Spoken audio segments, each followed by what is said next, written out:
लेकिन लॉकडाउन के बीच में ऐसा क्यों करना पड़ा?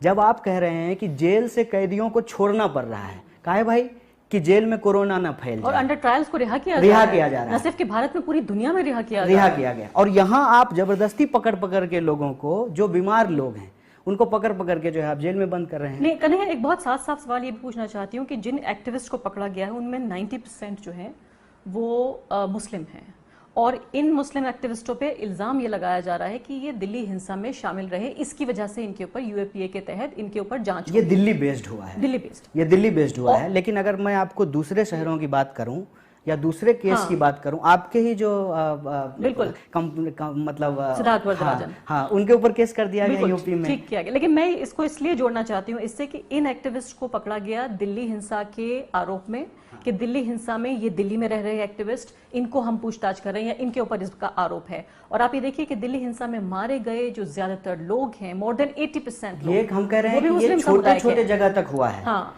आप जो बात कह रहे हैं वो बिल्कुल ठीक है, उस बात से मैं इनकार नहीं कर रहा हूँ कि विक्टिम भी उसी कम्युनिटी से आ रहा है और जो उसका परपेट्रेटर है, जो आरोपी है, वो भी उसी कम्युनिटी से आ रहा है। ये वही टैक्टिस है ना जो मैं कह रहा था आपको, कि एक तीर से दो शिकार हो जाएगा। स्वास्थ्य मंत्री लूडो खेल रहे हैं, इस पे कोई सवाल भी नहीं पूछेगा, और विपक्ष इस पे सवाल खड़ा करे उससे पहले उसको बदनाम भी कर दिया जाएगा।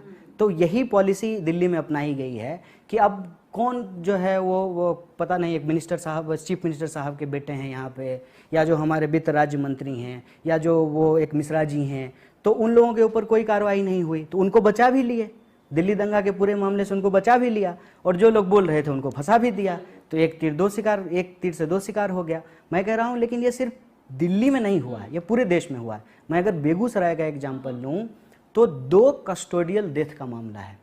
एक लड़के का जो है इंटर कास्ट मैरिज का मामला था, उसको पुलिस पकड़ करके ले गई, पुलिस में उस थाने में कस्टडी में जो है उसकी लाश पंखे से लटकी हुई मिली। ये अपने आप में एक बहुत बड़ा सवाल खड़ा करता है। फिर दूसरा लड़का जो इस मामले को उठाया, उसको भी पुलिस पकड़ करके ले गई, और ये कहा जाता है कि उसके साथ मारपीट हुई और फिर इलाज के दौरान जो है उसकी मौत हो गई।